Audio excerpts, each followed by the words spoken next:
Good morning, good afternoon, good evening.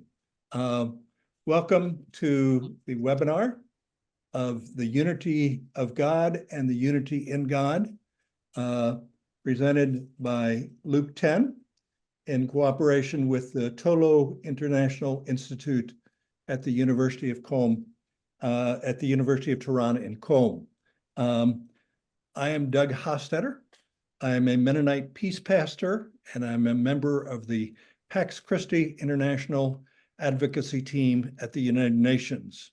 I'm also the chair of the Luke 10 Webinar Committee.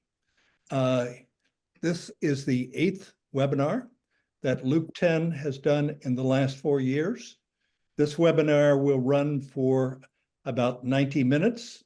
The chat function will not be available for people to communicate with each other, but you can communicate with the moderators and the tech support through the chat function, although it will not be visible to other people.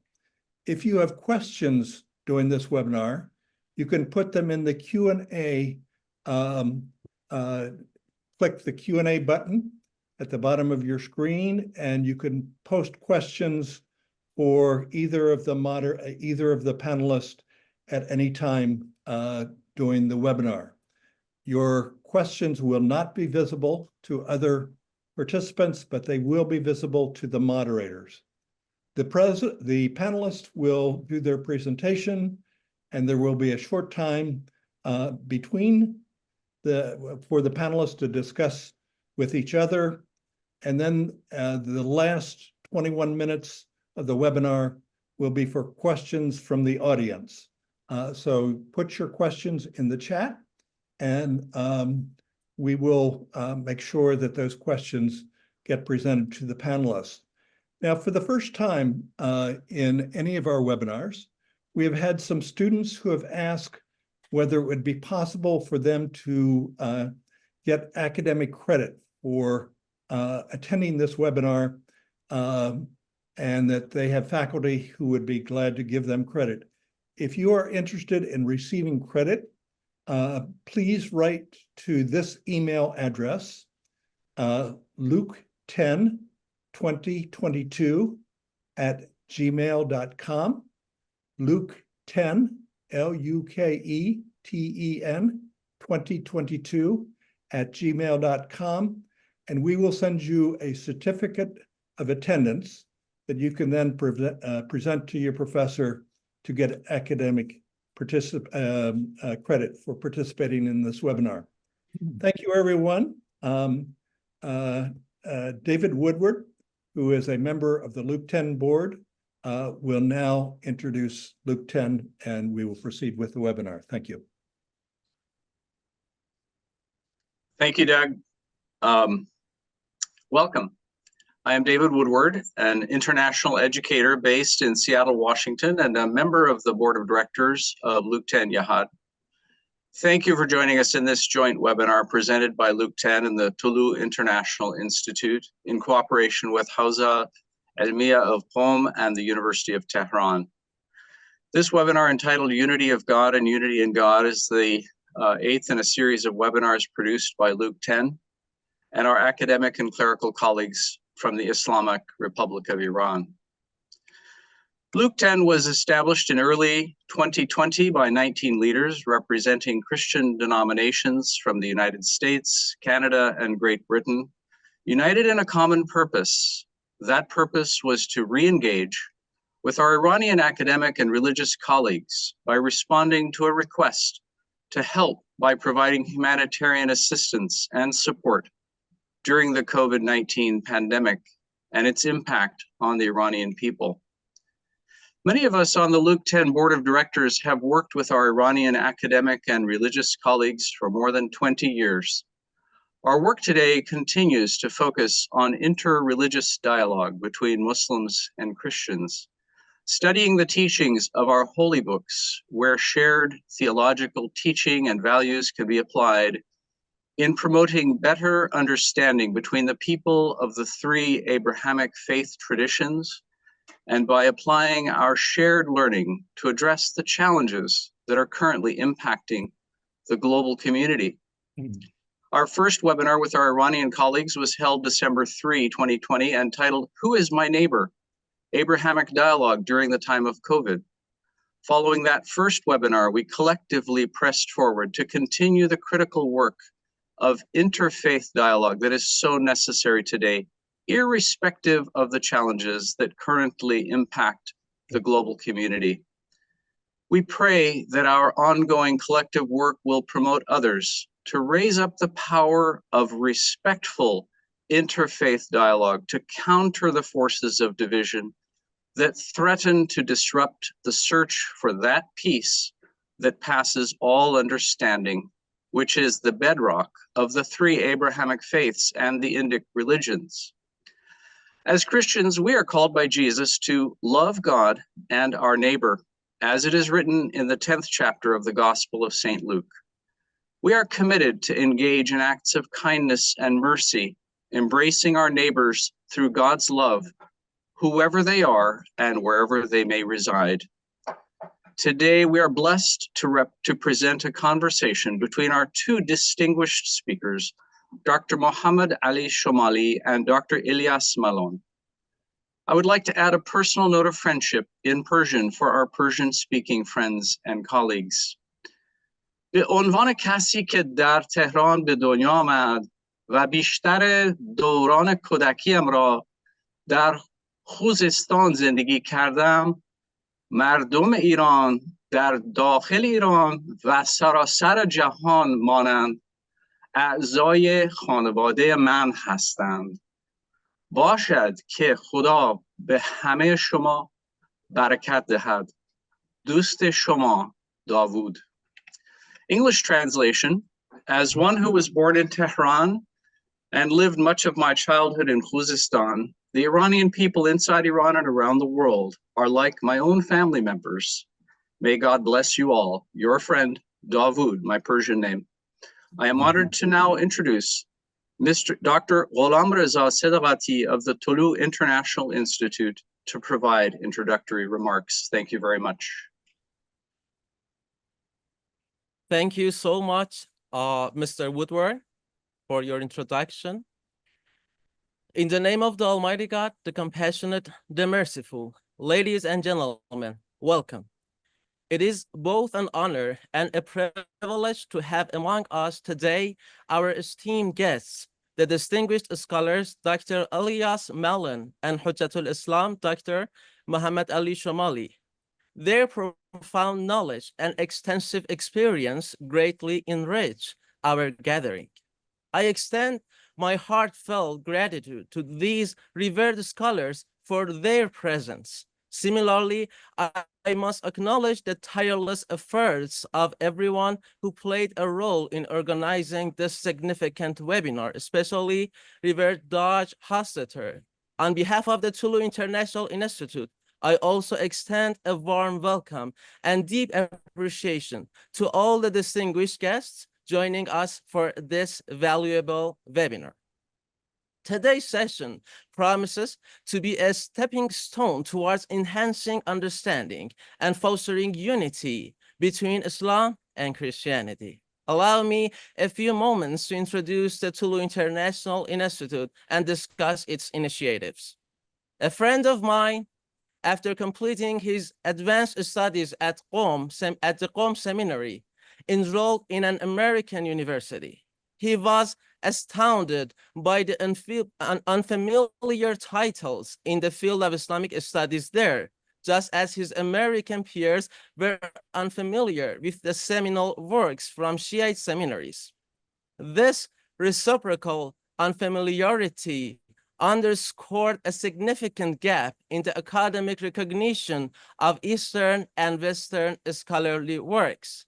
This gap is not due to a lack of scholarship, but rather to a lack of awareness. We are often unaware of the significant contributions from each other's literary and academic traditions. Recognizing this, the Tolou International Institute was founded to bridge this divide. It serves as a platform showcasing the rich body of work from academic circles in Qom, Najaf, and Mashhad, which often goes unnoticed by Western scholars due to the absence of a suitable platform for their introduction. Our institute is committed to introducing and reviewing works by Shia scholars for an English-speaking audience, promoting events and sharing the latest scientific and academic developments in the field of religion that are otherwise not accessible in English. Our mission is to create a global forum where Muslim and Christian scholars can collaborate and share knowledge. We aim to make accessible those invaluable works that might remain unknown to Western scholars simply because they were not available in a language or format accessible to them. Now, I would like to invite Dr. Paul, who will serve as the moderator for today's webinar. He will outline the format of our session and introduce each panelist as they speak. Thank you, Dr. Paul, for guiding our discussions today. Thank you very much for this invitation and this wonderful event that we're having right now. I will first give a brief biography of both of our speakers, and then I will outline how we will proceed. Hujjat al-Salam, Dr. Mohammad Ali Shomali, is the founding director of the Risalat International Institute, which is devoted to Islamic curriculum development and educational training, among other initiatives. He has led countless Islamic educational courses and seminars in over 60 cities and 4 continents. Dr. Shomali is the editor-in-chief of 2 journals, Message of Takhalan, a quarterly journal of Islamic studies and spiritual quest, a biannual journal of ethics and spirituality. His interest and participation in interreligious dialogue over the past 25 years led him to share panels with key figures from around the world, and he has published widely on the subject. We are honored to have him participate today in this wonderful webinar.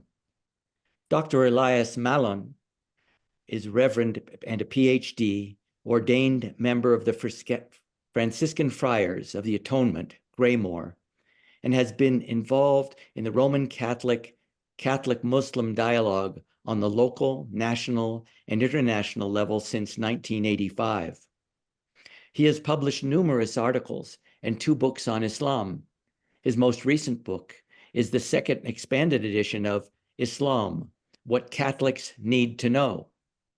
He is taught at Western Theological Union, American University, and the University of Washington. Currently, Dr. Mallon is the Existential Affairs Officer of the Catholic Near East Welfare Association and is a member of the East Coast Catholic Muslim Dialogue, and is, of course, a member of Luke 10, one of the sponsoring organizations today.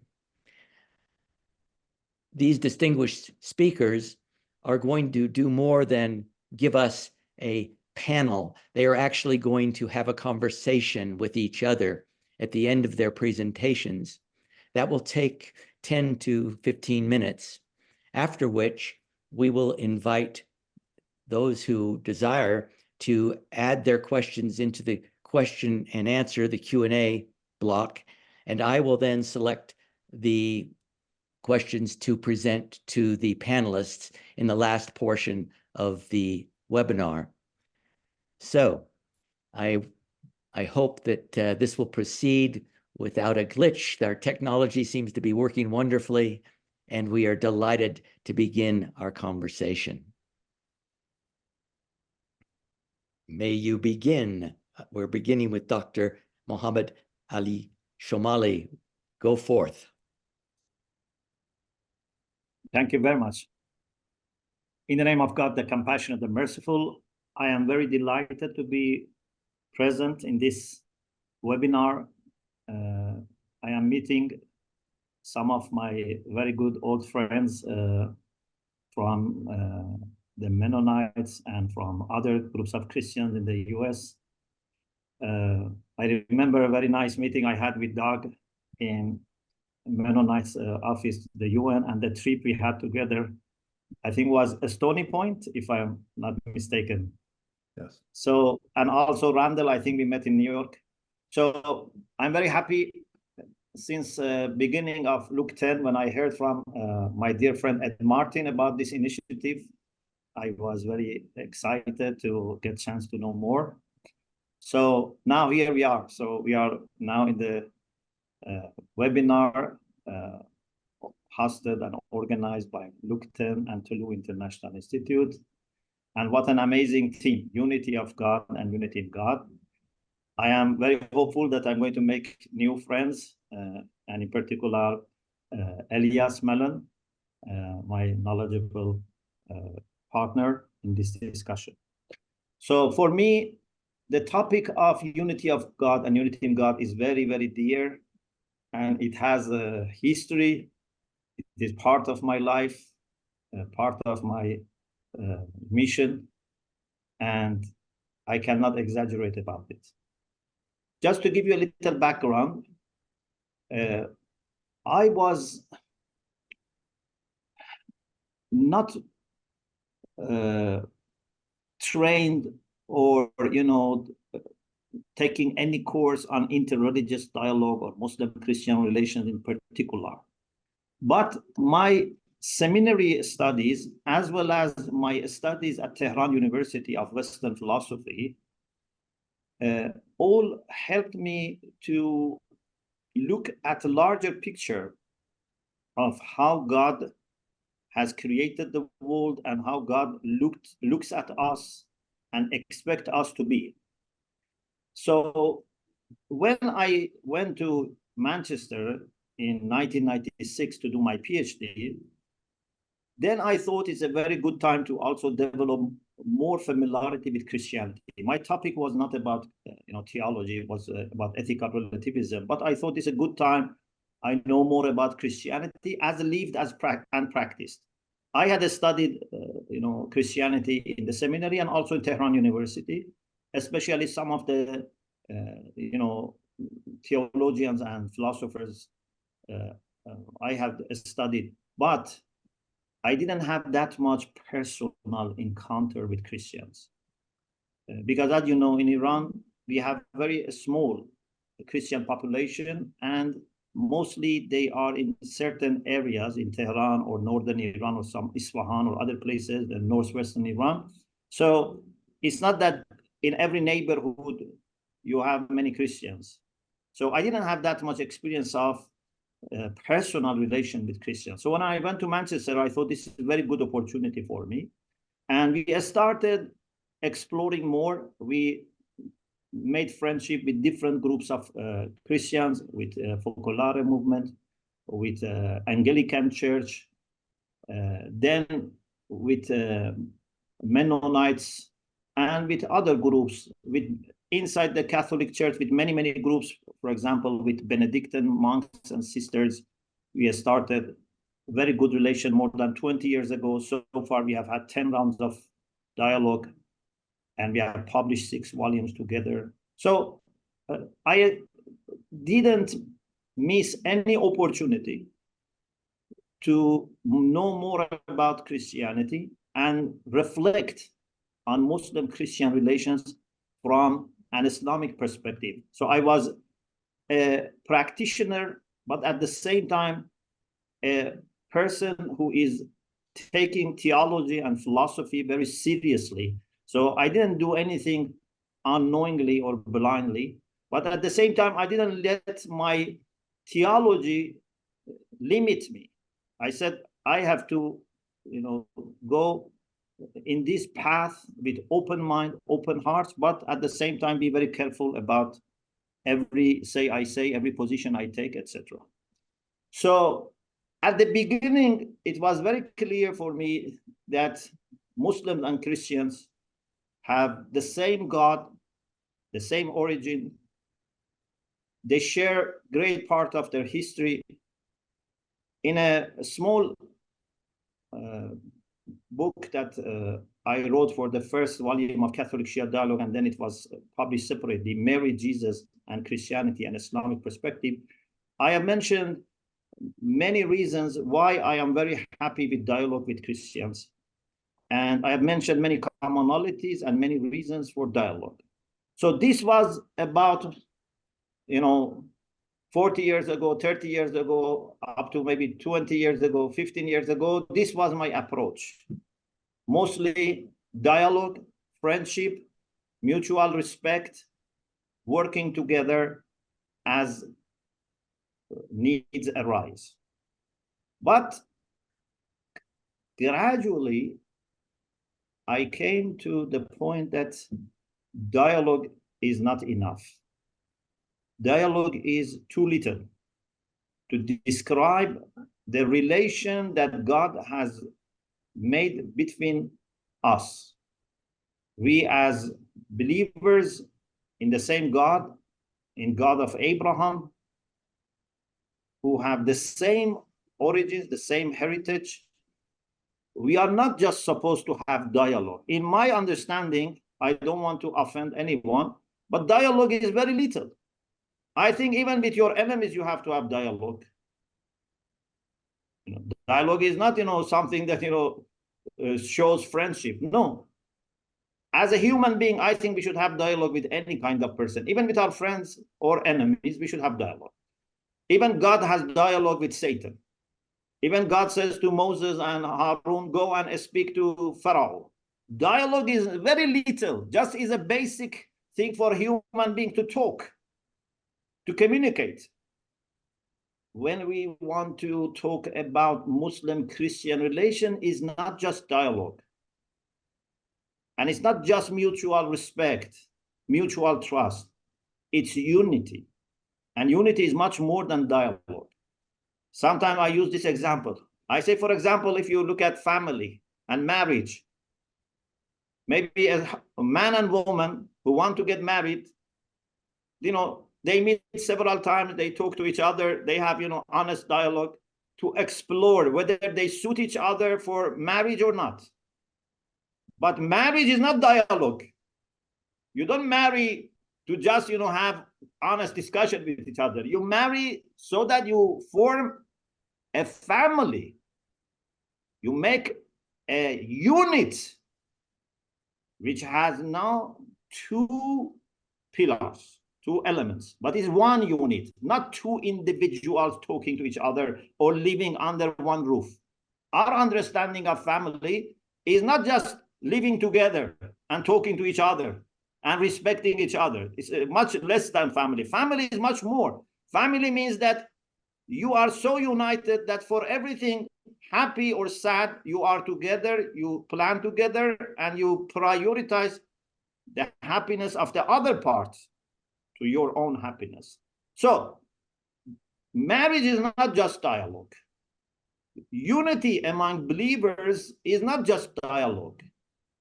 Unity means that our love for God is so great that under Him we can overcome any differences, not forget, not compromise, not dilute about our theological differences, but we can overcome our differences in the sense that we may maintain our differences for a scholarly discussion. We need to have theological discussion between different denominations of Islam, Christianity, and then across religions. We have lots of things to discuss, and that's fine. But we can overcome these differences in the sense that we can give them proportionate weight and significance and do not let them force themselves on us so that we cannot see commonalities. I believe, I don't know whether you agree or not, I believe that actually this is the way human mind works, which is good for our protection, for our defense, that we quickly notice differences than commonalities. If I enter into a room and there are 100 people, all of them dressed the same, and only one person is dressed differently, my mind will focus on that person. And I will observe that person. Even if I'm speaking, I'm just checking what that person is going to do. Because I cannot focus on 100 people. If 100 people are threats, I cannot do anything. But if one person among 100 is a potential threat, my mind tries to focus on that person, monitor that person, and be ready for response. This is part of our mechanism of defense, that we notice differences first, and we notice things which are changing than things which are static. But we need to train ourselves to get rid of this, because this cannot be for the long-term relations. Unfortunately, people who don't train their mind, as soon as they have 2-3 problems, their mind is focusing and locked on this problem. They don't see any commonalities. Sometimes we see some people, who have married, 20, 30 years, 40 years, then they say, we don't have anything in common. We cannot live together. How is possible that two human beings who have lived together tens of years have nothing in common? It means that your mind is locked on the differences. You have to unlock your mind. You have to open your mind. So we have differences, no problem. But we should be able to see our commonalities. And I ask a question as a challenge. So everyone, please, listen to this challenge. If someone shares with you your language, you become very happy. Even now, David spoke in Farsi. It made us Iranians very happy. Someone spoke our language. Someone is born in Tehran, raised in Khuzestan. It makes us very happy. Especially if you are in a very, for example, foreign and remote place, and someone speaks your language, you will be very happy. If you realize that he was born and raised in your own town, you become more happy. Or, for example, if two people, support maybe the same football club, they are very happy if they meet each other. Now my question is, very fundamental question. If someone shares with you the same God, how happy you should become? First of all, I hope no one thinks we don't have the same God. If someone thinks we may have a different God, so I have just 1 minute explanation. I say, my God is creator of the skies and the earth and all human beings. Who is your God? I'm sure you say, my God is also creator of the skies and the earth and all human beings. So we have the same God. So let's be very clear. We don't worship different gods. We may have different understanding. It's very possible. Even people of the same faith may have different understandings of God. Even we have this narration that two great companions of the Prophet, Abu Dhar and Salman, they had different understandings, to the extent that the Prophet said, if Abu Dhar knew what is in the heart of Salman, he would have thought Salman is not a believer, because Abu Dhar was not at the level of Salman to absorb and digest what Salman was thinking about God. So we have differences of understanding, even from individual to individual, but our God is the same person, creator of the skies and the earth and human beings. So we have the same God. Someone shares with me my language, I am very happy.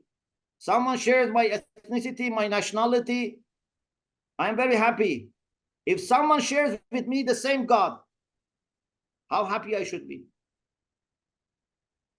If God is the center of your life, you must be extra happy that someone shares the same God. Someone loves God. Imagine, if you meet a person who has no connection with God, how much you feel sad that this person is deprived of connection with God. And then we have a person who is connected with God, a person from another faith or tradition or denomination, but fully dedicated to God. How happy you should be. This is a test for all of us. If we are a lover of God, whoever loves God, we feel that we are united with that person. So sometimes I say, the main thing is to dedicate ourselves to God. Then the second issue is how to do it.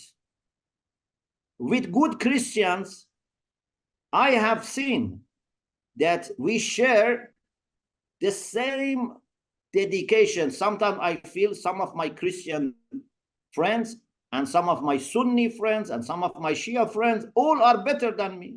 There is no problem in that. I acknowledge that I am a weak servant of God, but I can see there are Christians who are very dedicated to God. I can see there are Sunnis who are very dedicated to God, and there are Shia who are very dedicated to God.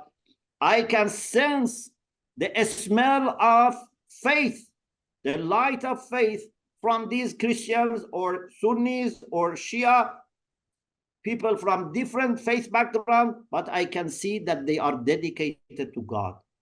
This makes me very happy, and I feel very rich when I meet these people. This gives me a hope that maybe God has become central for me. If God is central in my life, if I am dedicating myself to God, whoever is a servant of God, I should be very close to that person. I end with just 2-3 minutes. One of the things that still, I don't say it's wrong, but it's very common, but I think it's not doing justice, is the paradigm which says, okay, I'm sure you have also your own tradition. For example, for us, we say the closest people to us are Shia, because we share all the doctrines and practices, Prophet, Imams, all.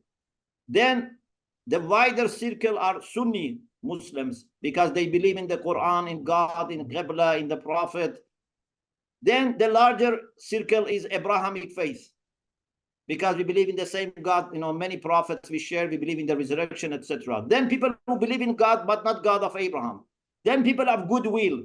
So there are circles which grow and become wider and wider, but of course with less intensity. This is a paradigm. I'm not saying it's wrong, but I think this is not doing justice. This is just theoretical. The real paradigm is this, that the closest circle are people who are devoted to God. They may be Christians, they may be Jews, they may be Muslims. Any person who believes in the personal God and dedicates himself and his life or her life to God is in the circle, the closest circle to God. Then people who are less dedicated, it doesn't go by the names, by the titles, by religions or denomination. It just goes by what is in the heart of people, and only God can judge. I cannot say who is closer to God or who is far from God, but I can sense that there are signs that some people are very close to God, because I have seen in their life dedication, and I have seen the results of that. I leave judgment to God, but I can, at least for good people, develop positive opinion. I try not to judge in negative way, but I can see good things and praise good people. So I see that there are people that have devoted themselves to God, and they can be Christians. They can be from another faith. This doesn't mean that our theologies are the same. This doesn't mean pluralism in truth. This just means to recognize that the centrality of faith can be a personal choice. Not every religious person makes this choice. And those who have made this choice and have lived by this choice, these are the people that should be the closest people to me. So if I have a Christian friend who has dedicated his or her life to God, and I have a person from my own family for whom faith is not important, he's not practicing, he's only thinking, for example, about money or business, which one should be closer to me? My family member who shares the same theories and doctrines but doesn't live a godly life, or a person from another part of the world who has dedicated himself or herself to God? Which one is closer to me? If I am a servant of God, this Christian is closer to me. If I am a servant of God, this Muslim is closer to me. So unity of God is so important and so central that we can, under that unity, be united. Unity of God must be echoed and reflected in unity of mankind. And this is my brief, point about this topic. I very much look forward to listening to Elias and his take on this topic. Thank you very much.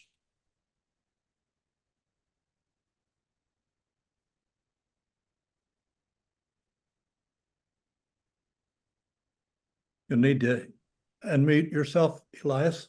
Yeah, I'm purple and I didn't do anything, it just happened. And I'm in natural light here, so I can't change that. I would suggest you go ahead. Your voice is clear, even though we're not used to looking at Yeah. you in purple. Please Yeah. turn off and on your camera. Maybe it works. Okay, let me stop video. Okay. Thanks. Hey, very good, thank you. Well, to be at the outset, it's very good to hear you, Dr. Shomali, and I agree with you in everything, although I think I'm going to come at it from a different direction. It's with great joy and honor that I was asked to be part of this webinar. And for almost 50 years now, I have been involved in the Catholic Christian Muslim dialogue. And from the very beginning, have been interested in Ithnashari Islam with its rigorous theological and mystical traditions. At the outset, I'd like to make my methodology clear. I like to say that every religion has what I call an irreducible particularity. And by irreducible particularity, I mean that thing which makes that religion what it is and not something else. Religions do have a great deal in common, but even in the three great monotheistic religions, there are irreducible particularities. Judaism is not Christianity, Christianity is not Islam. And these particularities are irreducible. All the dialogue in the world will not and should not merge, to say nothing of dissolve, these particularities. In my personal experience, I have come to a deeper understanding of my own faith in deep encounter with other religions precisely as other. In dialogue, we learn about each other and ourselves, but we do not become each other. About 20 years ago, a Belgian theologian, Jacques Dupuy, wrote a book on Todd's theology of interreligious dialogue. And he said something that I have never, ever forgotten. He said, we Christians for thousands of years have asked ourselves, can non-Christians be saved? And he said, it might be better to just kind of change that question and to ask ourselves now instead, what is God trying to tell us through the existence of other religious traditions? And I like that a lot. And I have to stress in the beginning that I'm going to talk about the unity of God, and that to stress that Christianity is not a monolithic reality. Islam has different groups like the Shia and the Sunni and other smaller groups, but Christianity among the religions of the world seems to have a particular and indeed peculiar tendency towards internal disagreement and division. The World Council of Churches, for example, has 352 different Christian churches among its members, and not every church belongs to the council. And when I speak of Christianity today, I am referring, of course, to my own Roman Catholic, but also to the other ancient traditions which were historically involved or not with how we Christians ultimately came to understand the unity of the Godhead. This includes Orthodox Christians in the Byzantine and Oriental traditions, as well as those that don't really fit either. In the New Testament, Jesus is seen as, in the Gospel and the letters of Paul, and in the New Testament, Jesus is seen as Son of God, and God is seen as Father of Jesus.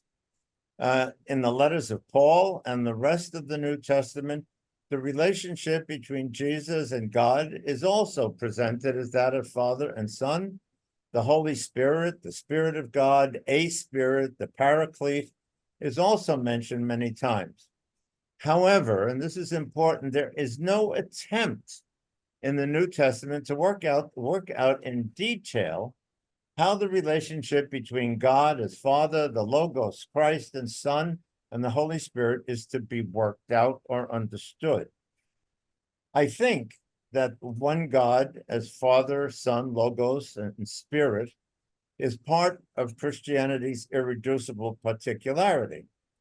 It occurs dozens of times in the New Testament. So because of its, given the strong scriptural witness of the terms Father, Son, and Spirit, I cannot see how Christians can jettison it. However, that's not necessarily a dead end. For while the New Testament clearly mentions Father, Son, Holy Spirit, there is little, if any, reflection on how this is to be understood or how to articulate and clarify the relationship of the three. Christianity, originally a movement of Jews, deeply rooted in Semitic monotheism, spread out in two directions.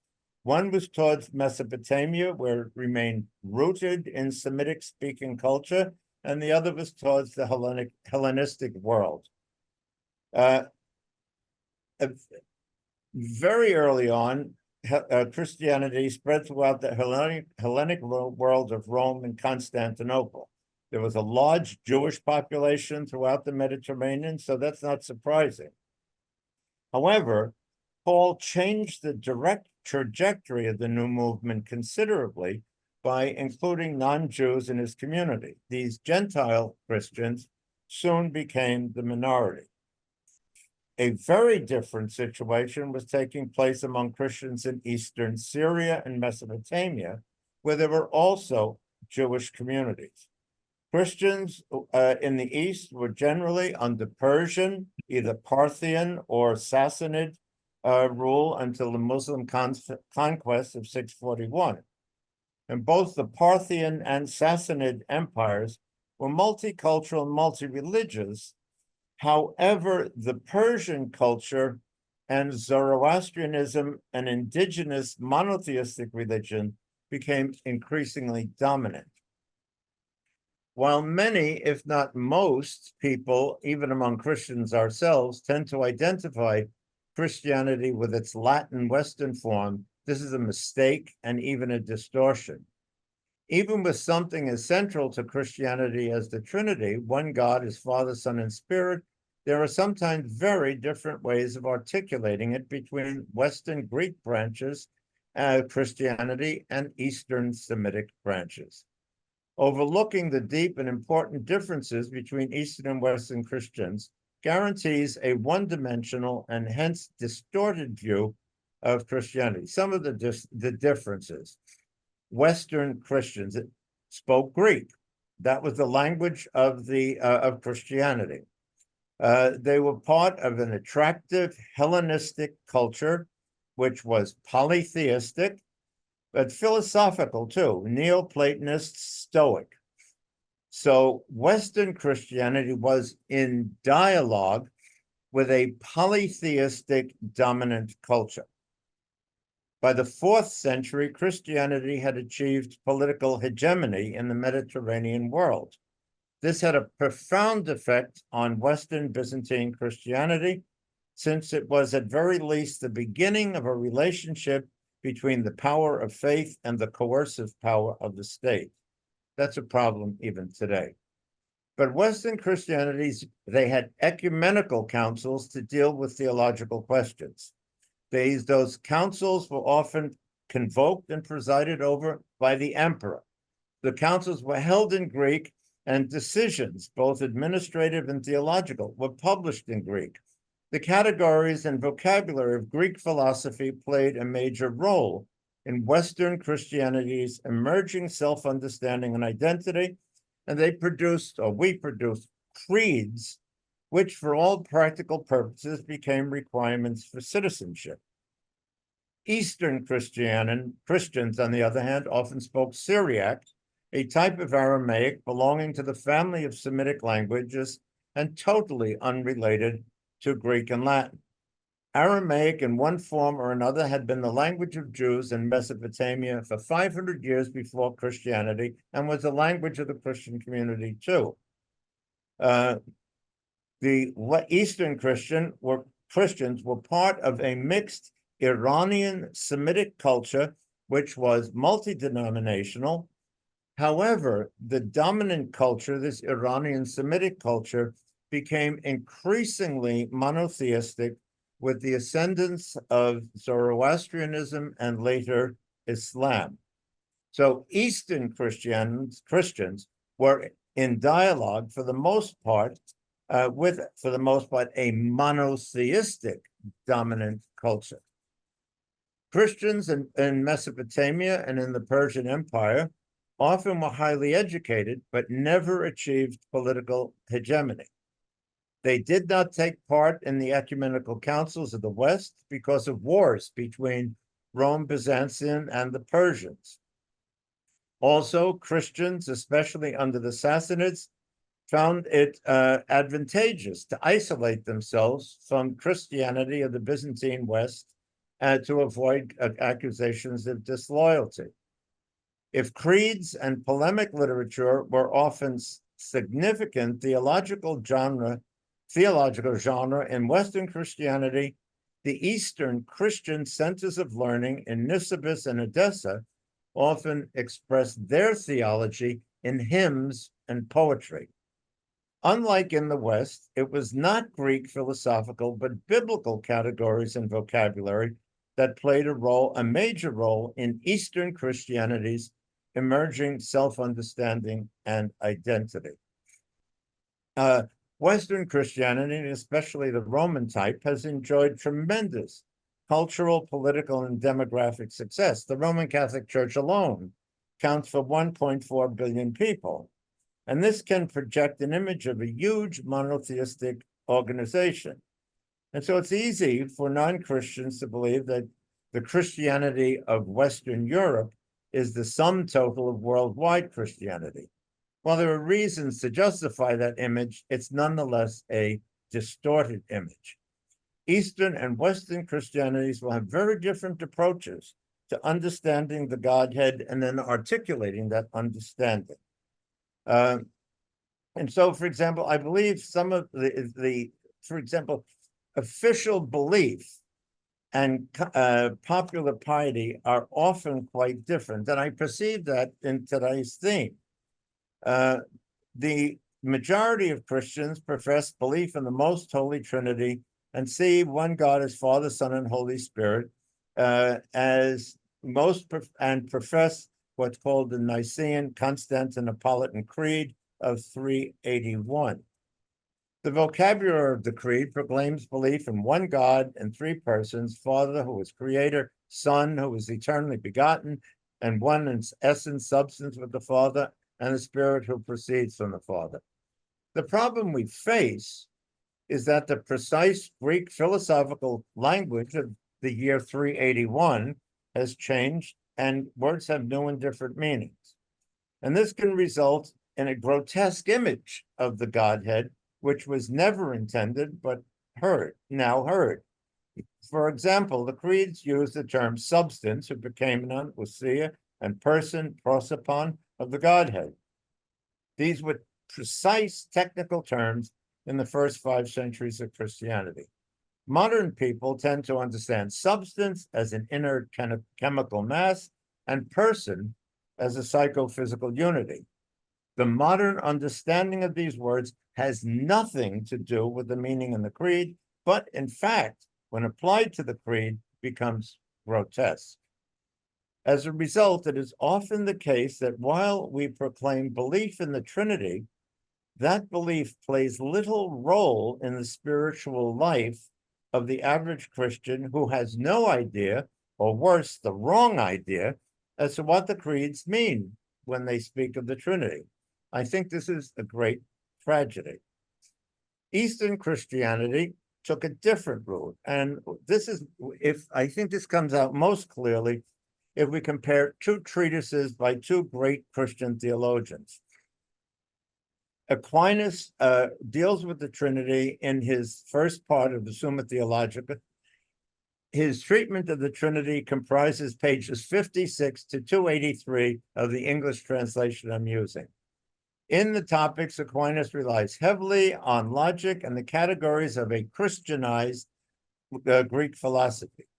While clearly recognizing the limits of his endeavor, Aquinas attempts a clear and rational explanation of the central belief of Christianity in over 250 pages. Although it must be done with great care and attention to questions of literary genre, the application of mutatis mutandis, and not presented as a judgment of either, it's fascinating to compare Aquinas' treatment of the Trinity with that of Eastern theologian Ephraim the Syrian. Ephraim deals with the Trinity in hymn 40 of his works.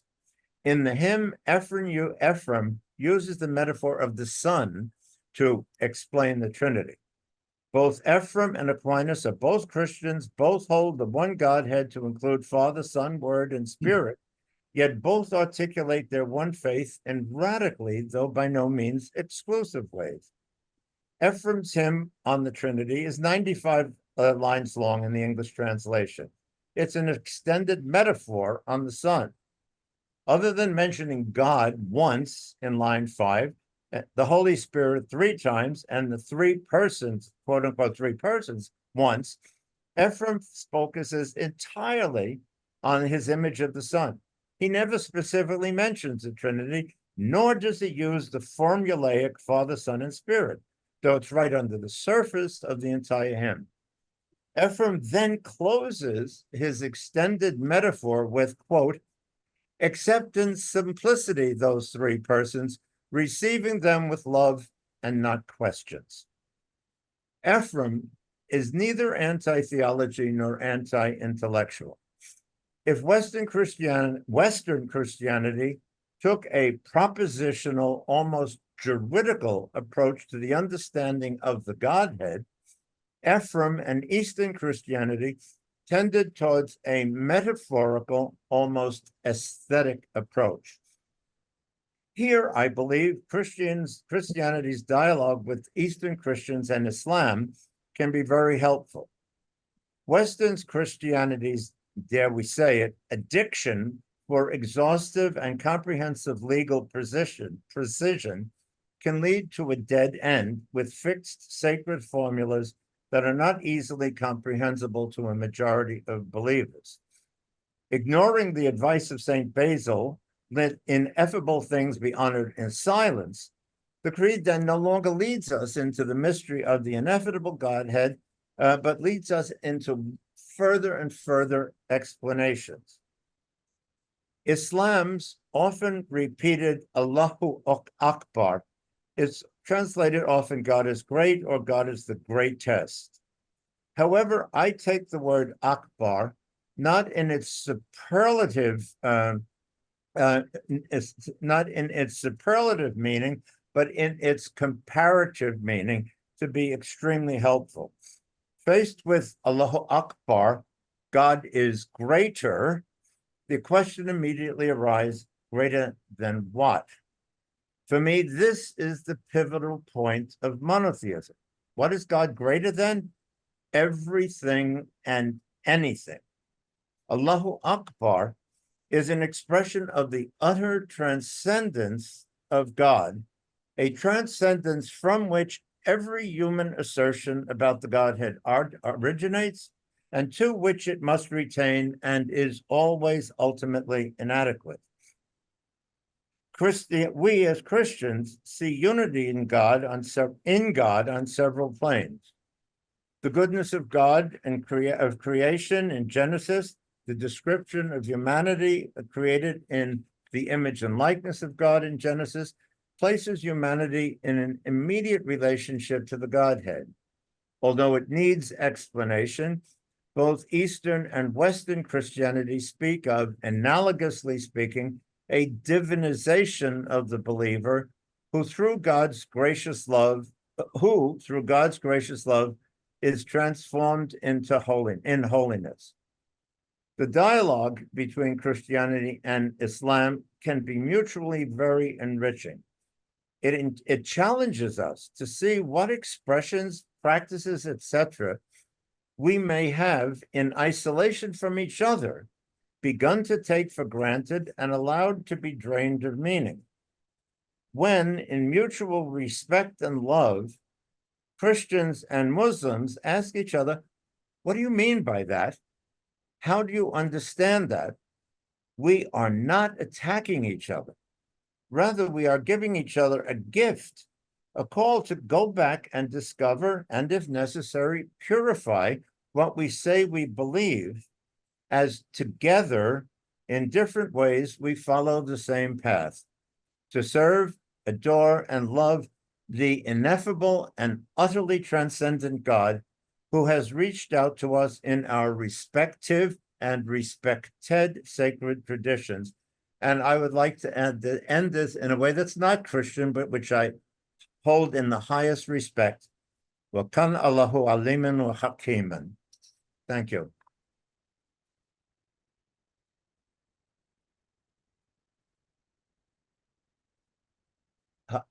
Did that work? Can you hear me? Thank you very much, Elias. Okay. Thank you. Thank you. Um, I went purple on you again. Okay. I wanted to introduce Dr. Reverend Chloe Baer, a member of the Luke 10 board, who is the executive director of the Interfaith Center of New York.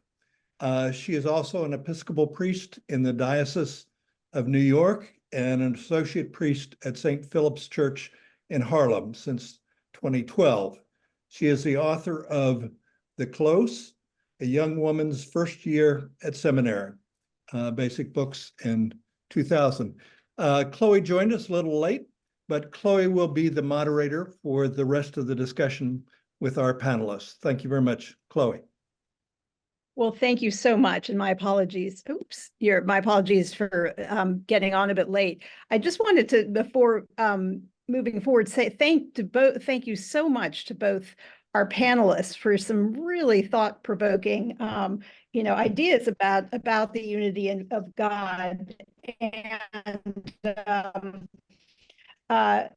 Dr. Shomali, it was particularly what I heard you say, that the unity of God is difficult to label. In other words, the objective labels of which traditions might be looking for true unity, the best guides. I heard you say that. Also that God is perhaps more about action than it is about speech or dialogue. And finally, and perhaps you'll, maybe in the in the conversation part, you'll say more about, because the way you describe marriage as, in a sense, what really echoed ideas of Christian community, in the sense that what is it that's different about, this relational unit, as you said. What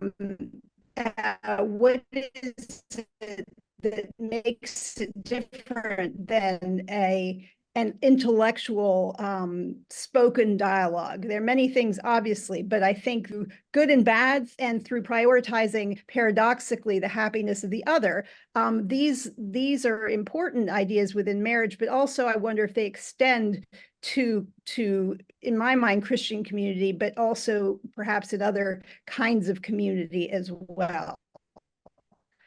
And so maybe we could just think about that for a moment.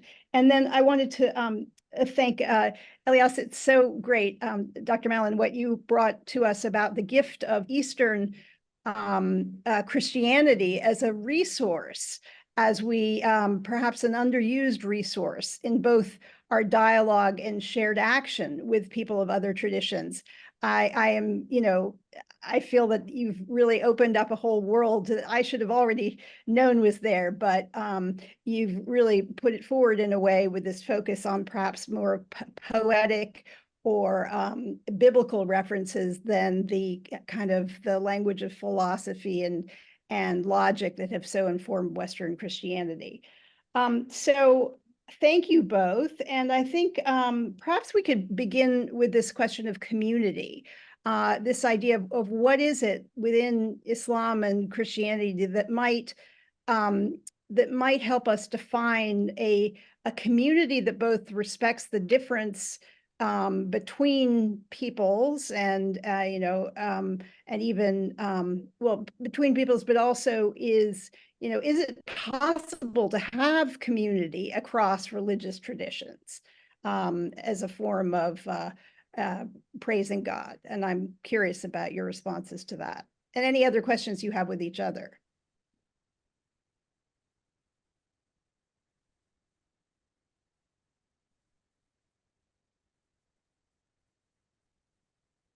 Well, one of the things, and a lot has to do with a person's outlook.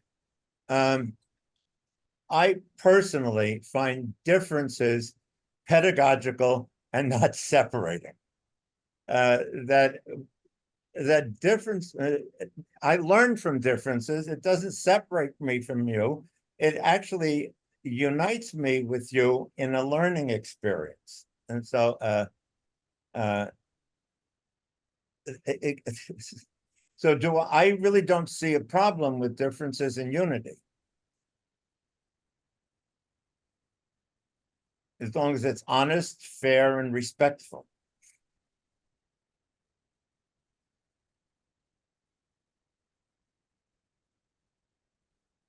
And I guess while we wait for Dr. Shomali to come back, another question that I think one of the, actually continuing on in that vein, there is that very important passage that often you hear as a Christian from your Muslim dialogue partners about God creating human beings with different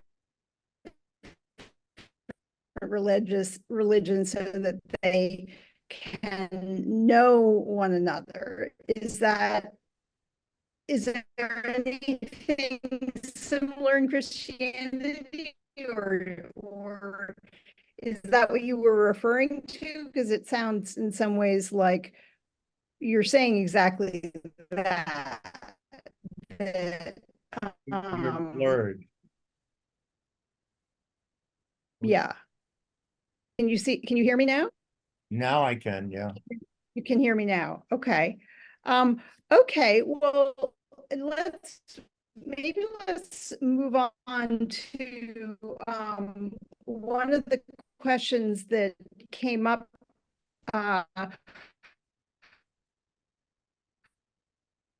while we were hearing the presentation had to do, let's see, with, hold on one second. How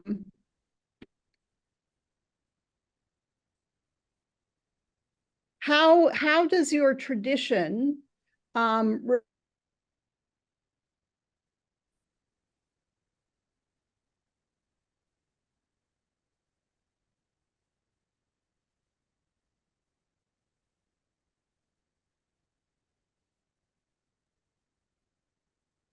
We seem to be losing Chloe here. I don't know whether Yes, it's so. Dr. Mallon, would you like to comment on any of the earlier questions? Me?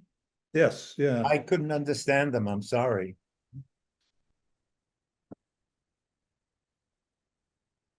And we seem to have lost Dr. Shomali as well.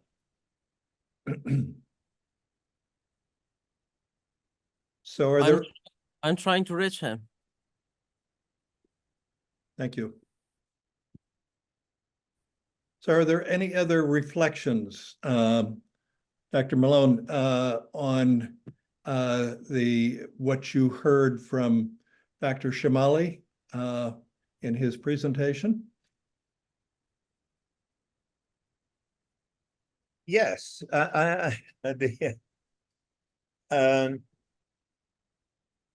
the awareness of the deep awareness that Islam holds for the transcendence of God, that God is greater than what? Everything. I think is very important and opens things up. We, especially in the Western world, have made theology and made truth itself almost exclusively propositional. And while propositional truth is a reality, it is not the full extent of truth. And to reduce God and God talk to merely propositional truth just invites a disagreement, because our language is by nature limited. And so, and that's exactly what propositional truth juridical likes to do. One word, one meaning. And when you think about it, if I take two words we use about the Godhead, one and Father, one in the Godhead, as all great Christian and Muslim thinkers have said, is not the number one. It's not one in any sense that we experience one except in the Godhead. We speak about God as Father, but God is Father in a way that no other, I mean, the definition of Father is a male. All right, already we're not talking about God. You know, so that we can get so caught up in our language that we forget that our language is leading us down the road, a path to someplace where we really don't want to go. We have to come back all the time to the same thing as, well, yeah, Allahu Akbar. Yeah, that's true, but God is even greater.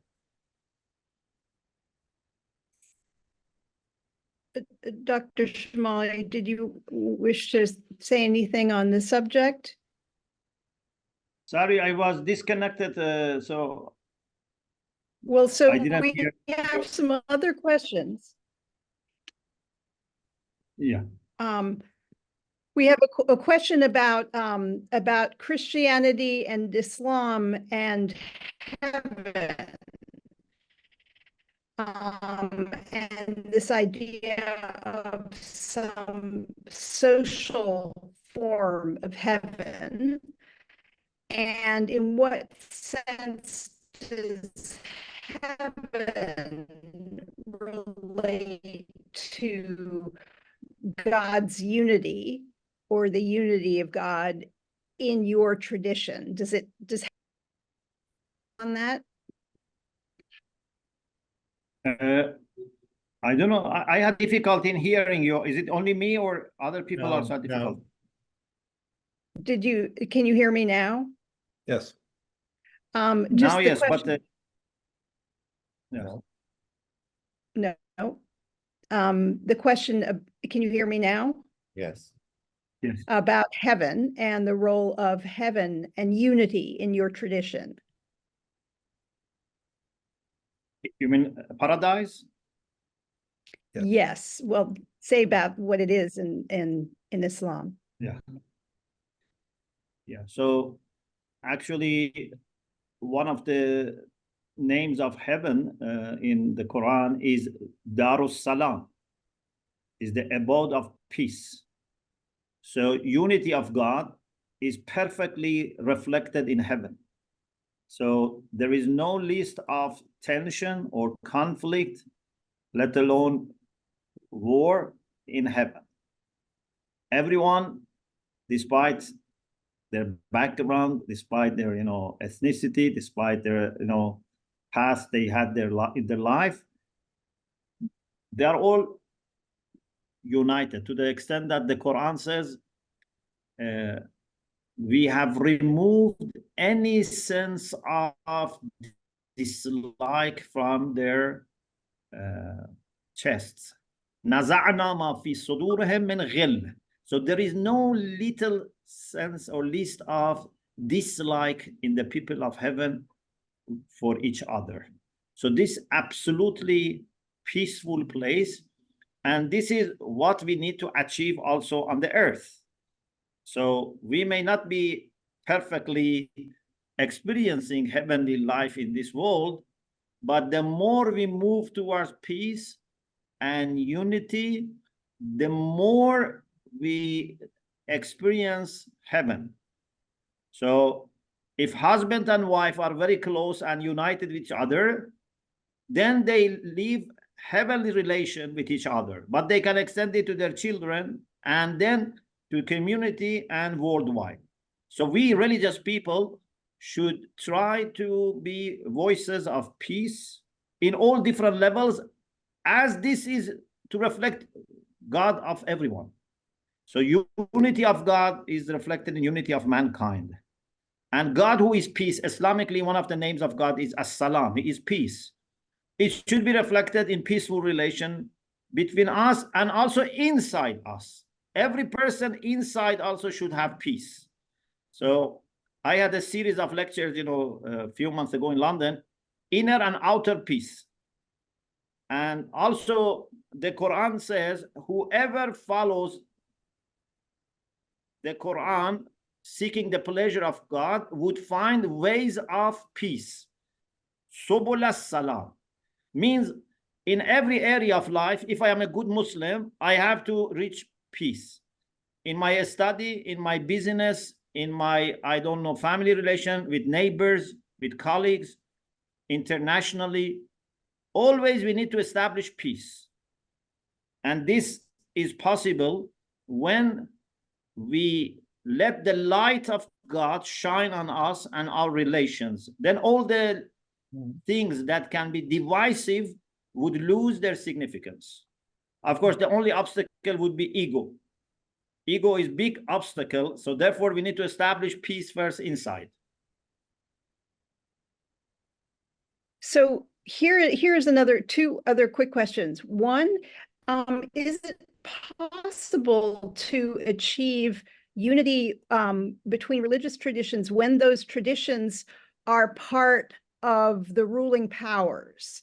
I'm in France right now, and there much evidence of what happened in France in the end of the 18th century, when years of religious leaders and monarchs led to a revolution and the church was pretty much destroyed. Is there anything that would suggest that there how do our religious traditions view power as in its worldly power in relation to religion? And is that an obstacle or a help in providing unity? Those who have achieved, yes. Go those who have achieved inner peace and harmony and have got rid of their ego, which is not easy, if they have power, it can be useful. But unless we reach that purity inside, that peace inside, having power can just lead to more problems. And unfortunately, it's not that people first work on their spirituality and, try to, really purify themselves and then get into politics. It has to be like this. So in Islamic mysticism, so they say, even for the prophets and messengers, their work with people is the fourth journey. So they have to complete 3 journeys before this so that they can come and preach to people or guide people. But now sometimes, or most of the time, we see people rush to politics without making sure that they have really purified themselves. And to be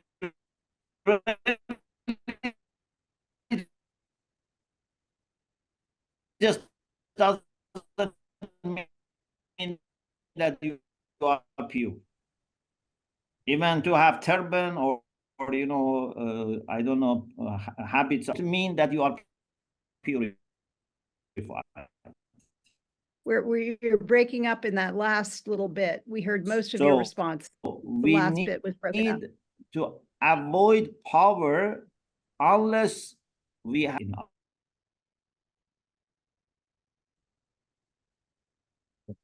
if you avoid power, and then it broke up. And this is very big if. My humble advice to my, can you hear me? Can you hear me? Yes. Okay. So Now I say we can. my humble advice for my students and people who ask me for advice is, it's very important to go to socio-political work, but not at the beginning. When you have experience, when you have maturity, when you have worked on your spirituality, when in family, community life, you have managed to be voice of peace and unity, then you can go beyond and work in politics, but not to begin with politics. I differentiate, and this is me speaking, not the official, between politics as trying to transform society. And I think people of conscience and religion are obliged to try to transform society. Then we talk about the coercive power of the state, and religion should never have anything to do with the coercive power of the state. I mean, in Islam, la ikraha fi din, and every single time, and my church is as bad or good with it as anybody, gets mixed with power, is to the disadvantage of both.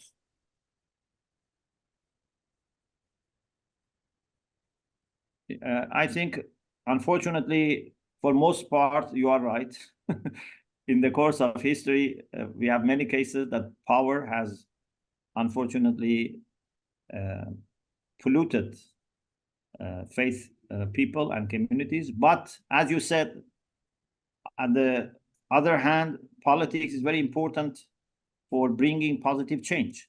Yeah. So my position is, I am not against faithful people getting into politics, having political, parties who are, for example, faithful, but I don't give blank check or endorsement to religious people to get into politics.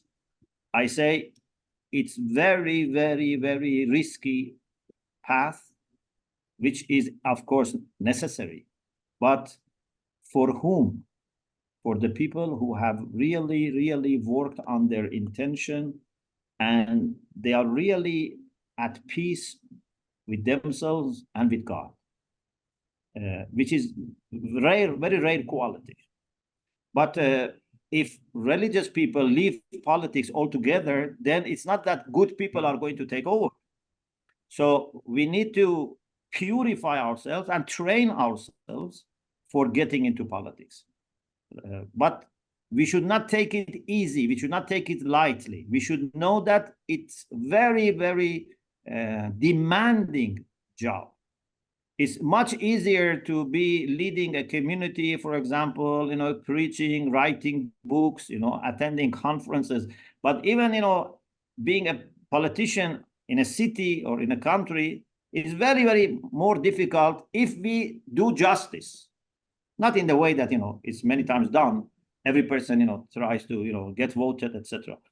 If you really want to do a godly politics, I think it's very, very difficult, but it's inevitable.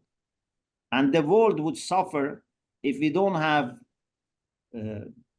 godly politicians. Thank you so much. A question from somebody here who says, according to Tafsir Surat al-Ilkals, can we admit we are adoring the same God, especially in the Islamic perspective? Thank you. Yes, we are certainly. Did you hear that the name? Yeah. Yeah. We are certainly worshiping the same God, and the Quran is very clear. Even when the Quran says, invite the people of the book to come together for the common word. So when the Quran explains the common word, shows that the Quran believes that Christians believe in the same God. Even the Quran considers Christians to be monotheist. Some people think that Christians are polytheists, and this is wrong. Christians are monotheists. They have Trinity, but it's a way they understand unity of God, not that they believe in three gods. So we have the same God, and this is the common word between us. قل يا أهل الكتاب تعالوا إلى كلمة سواء بيننا وبينكم ألا نعبد إلا الله. This is the common word, so let us not worship anyone other than God. And therefore, we recognize Christians as true believers in monotheistic God. We are all believers in God of Abraham, who is a champion of monotheism of God. But we have different interpretations. Even when it comes to Trinity, there are tens of, if not hundreds of interpretations of Trinity. When it comes to Muslim understanding of unity of God, maybe people of Hadith, maybe theologians, philosophers, mystics, all believe in one God, but they have different interpretations. So we should not let different interpretations make us think that the other party is polytheist. No, everyone is monotheist, but they have different understandings. So unity of God is something that for all religious people has been very fundamental, basic facts.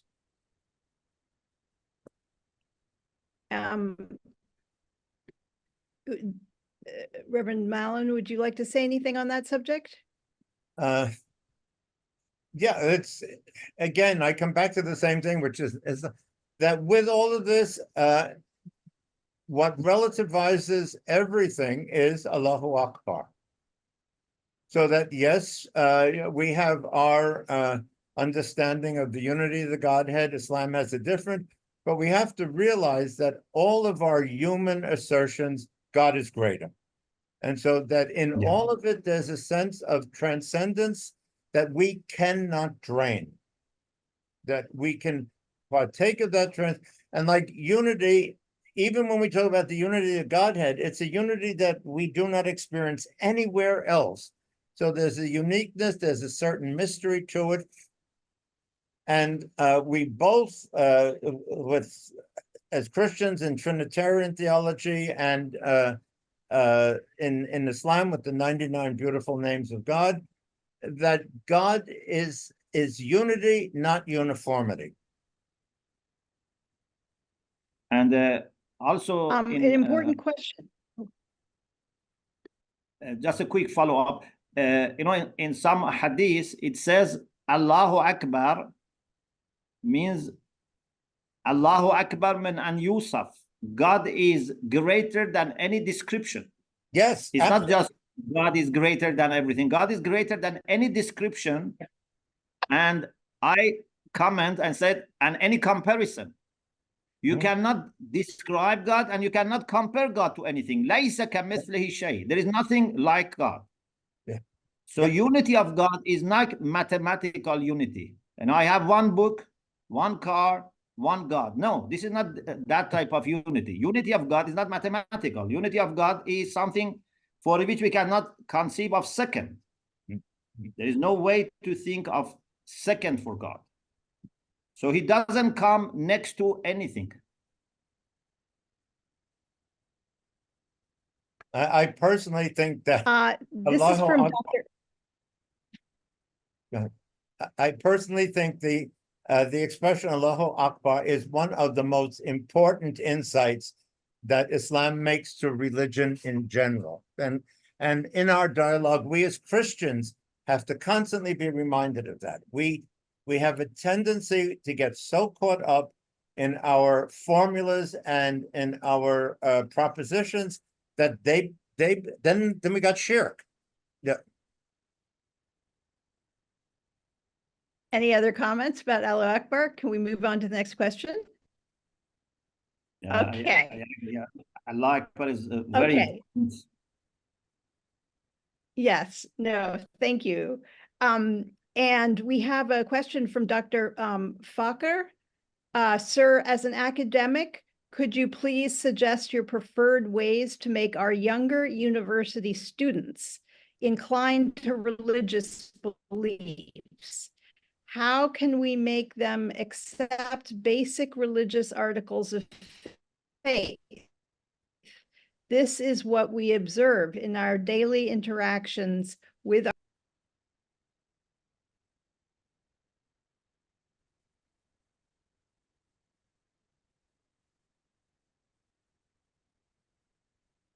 Is this for me or for Elias? I have, that's a good, it's for both of you, but would you like to begin?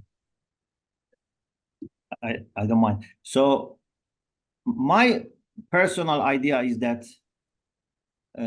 we as theologian, as if we are teachers of religion, of course, we need to be very well, educated and prepared for very logical and comprehensive explanation of faith. But this is not the main thing. I think the main thing that attracts people to faith is your own character and is your own personal witness or testimony. So even if I teach, for example, physics and chemistry, and I am a person of good character and integrity, they will be attracted to faith. If I teach theology, but I don't, show good behavior or I don't know, integrity, etc., they will not, appreciate. So, as our, sixth Imam Sadiq said that, call people towards faith without your tongues. We have also this in, Christian tradition also that, preach always and when necessary talk. So our silent preaching is very important. And I think our youths need to see by themselves people of real faith. Sometimes we think because on TV, for example, or, internet, there are many lectures, many, religious scholars who come, then we underestimate the personal relations. Most of religious people, even if in a society is not very religious, but if they have personal relations with good people, with faithful people who honestly, are faithful, they will be choosing religious life because there's so much of beauty in the serenity that a faith-based person, shows. And people love that serenity and that integrity and that honor. But just talking and teaching, especially when it is to, large group, hundreds of people, and there is no, any intimate contact, any, close conversation, is not very productive.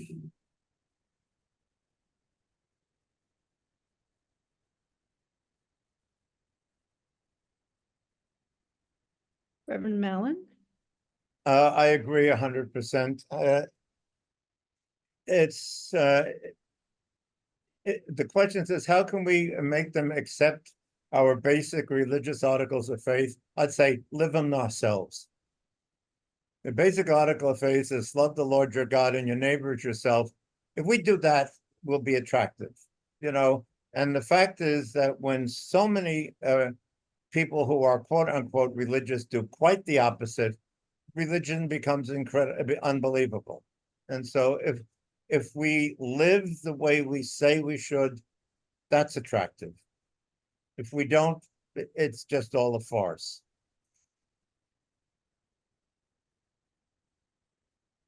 Is there a role for community that is perhaps not the classroom per se, but are there places where, faith can be cultivated more or less? And what are those communities like for young people, I think, in both Christianity and Islam?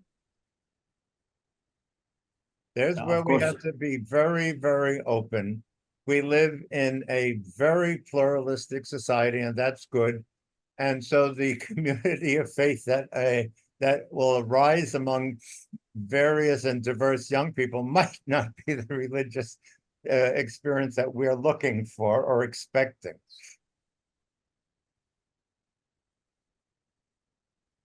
Yeah, certainly community plays a great role, family, and then a community as extended family. And we find this, for example, especially when we are in non-Islamic, for example, society, how important it is to belong to community. The same maybe for example, Christians who lived after migration in a different, community. So to belong to the community brings lots of support. And I have, experienced during my stay in, Manchester and then London for many years, that normally families who are more, connected to the community and to the mosque and all the, services and supports which are there, they have less problems with their children, with their marriage, etc. Belonging to community can help a lot, because in community you see the faith translated into relations. If it is a good community, of course. If it is a bad community, it can be a disaster. But if it's a good community that they live by their faith, I think that's a great result.